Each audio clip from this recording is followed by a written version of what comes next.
Olá, hoje eu vou falar sobre esse texto, Society, Culture and Person, A System View of Creativity, de Mihaly Csikszentmihalyi, enfim. E ele trata sobre uma das perguntas que ele começa o texto, né, a constituição da criatividade, onde está a criatividade, né, em vez do que é a criatividade, além de tentar responder o que é, mas principalmente onde ela está, né, e a ideia é pensar então de onde ela vem, né, de onde ela está, onde ela vem, o que provoca a criatividade. Então, o mapa mental começa com essa pergunta, Where is Creativity? E então, a primeira questão que o autor coloca é que a criatividade não está apenas na mente do indivíduo, mas é um fenômeno que resulta da interação entre a pessoa, o campo social, né, então a atmosfera cultural que ela vive, e o domínio. Aqui, domínio a gente entende como qual que é o ramo de atividade que essa criatividade está sendo exposta. Então, ela está falando termos num domínio das artes, da ciência, né, de qual ciência, se é empresarial, que domínio que ela se dá. Porque tudo isso também interfere no modo como essa criatividade ela é explorada. Fala também que o processo da criatividade ela é um processo dinâmico, envolve variação, seleção e transmissão de ideias. Então, a ideia é de que não seja algo estático e que elas interagem de forma dinâmica e contínua. Então, a pessoa, no seu campo social e o domínio, né, qual que é o domínio cultural, qual ela está inserida também, o domínio técnico vai interagir de forma dinâmica.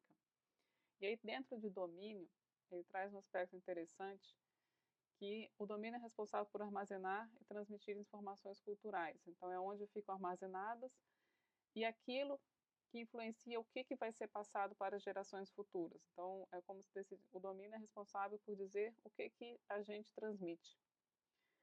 E a estrutura da informação, que faz parte desse domínio, ele tem a questão, influencia a facilidade com que novas ideias são incorporadas. Então, alguns domínios possuem mais facilidade para essa captura de novas ideias e outros são mais conservadores. Como campo, a gente está falando então aí de um campo cultural. O campo seleciona quais variações serão preservadas e transmitidas. Então, como que a cultura vê isso, aquilo que é certo, o que é errado, por exemplo. Os gatekeepers são os indivíduos ou grupos que decidem o que deve ser incorporado ao domínio, né, que fazem essa seleção, por sua vez. E a pessoa, o indivíduo, ela é responsável por introduzir variações no domínio cultural. Então, ela vai, de certa forma, ela recebe todas as influências e, ao mesmo tempo, ela introduz variações nesse domínio. E motivação e flexibilidade cognitiva do indivíduo vão interferir, né, na sua capacidade criativa, ou pelo menos de expressar a sua criatividade. E lembrando que, do ponto de vista de criatividade, eles têm criatividade como uma evolução cultural, assim como a evolução biológica. E ele cita alguns exemplos históricos relacionados, por exemplo, ao renascentismo florentino, que eram, por exemplo, o domínio, os gatekeepers estavam falando do domínio das artes, quem controlava, que eram as famílias, né, o que elas queriam dizer com isso. As pessoas que foram influenciadas por esse momento cultural, quais foram aceitas, quais não, como que elas foram julgadas.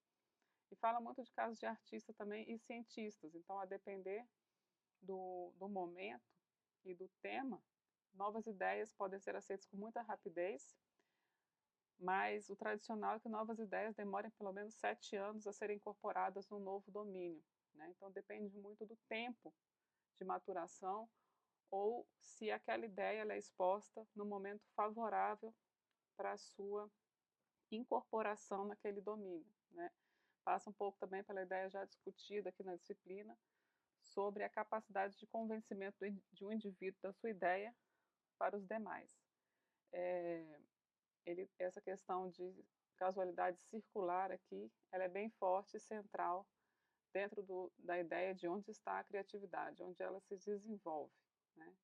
E isso a gente vê bastante no nosso dia a dia dentro da criatividade nas empresas.